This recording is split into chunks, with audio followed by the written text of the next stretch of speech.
We have another metal track, guys. This one is from the band Insomnium. Now, wait a minute. Insomnium, though, I think they're more, if I remember, are they more prog ambient metal, something like that? Let's see which track we're doing. And we are doing Regain the Fire. Okay, here we go.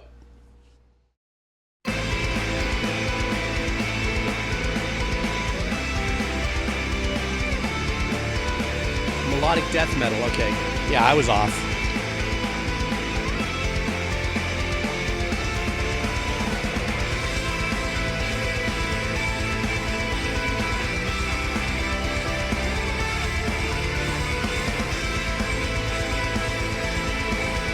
Is the nickname for the genre also mellow death? I've heard that used sometimes.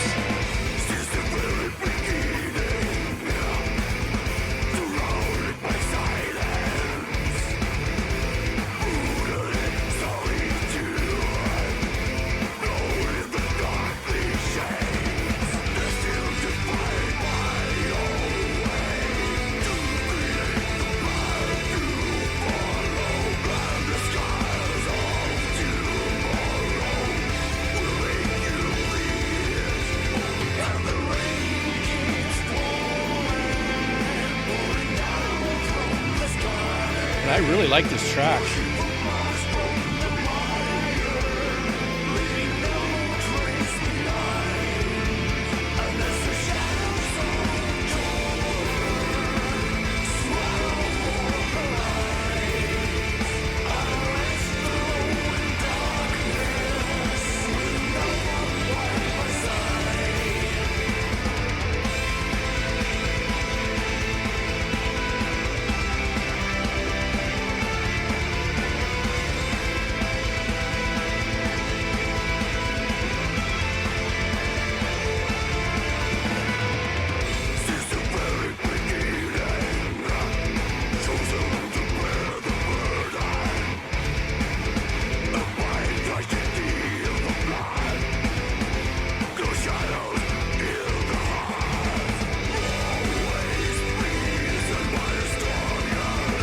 I love all that melodic playing in the back with the guitars. And I don't know if that's a signature thing with melodic death music.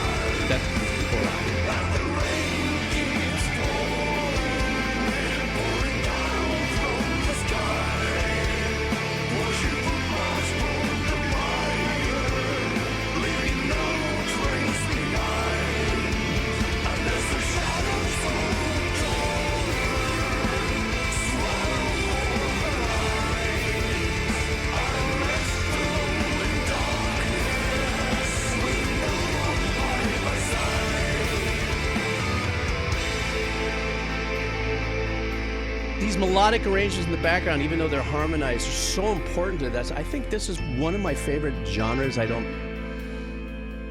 It's like a guilty pleasure. See, I love this stuff here.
So that whole melody, you've got the guitar doing the melody, you've got vocals singing that melody, and you've got that dark, organic, ripped vocals doing it. That's what I love about this sound.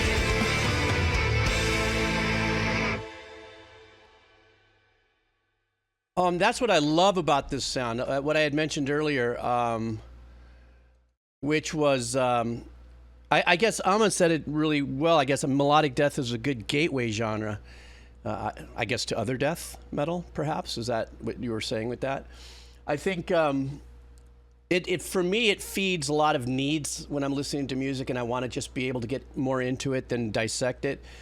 And everything from the recording of this, there's a lot of connected chord changes and rhythmical arrangements with the guitar. There's not a lot of stop-start chugginess going on.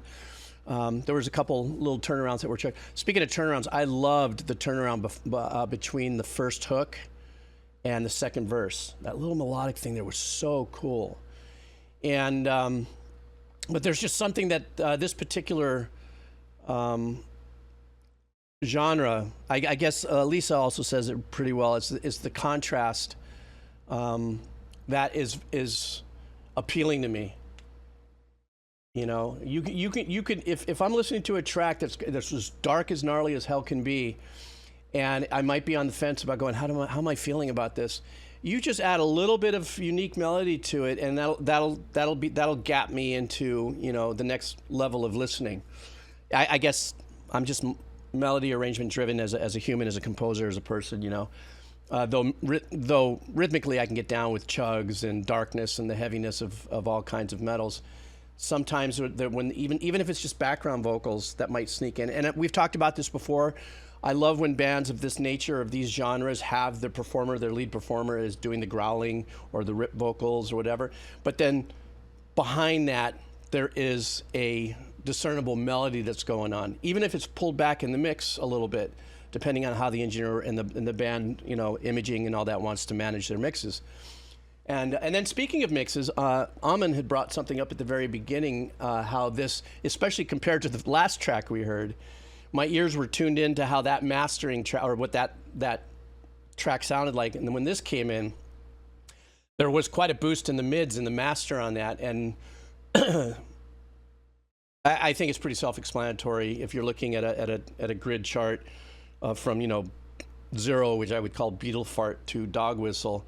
And a lot of times if you punch this up, which means you're rolling off the top, you know, you're shelving off the top and the bottom, you might, you know, not necessarily push the mids, but sculpt the mids up a little bit by pulling down the front and the back side of it, and it had a little bit of that to it for sure. I felt that. I was like, I was going to go, oh, Amin said it.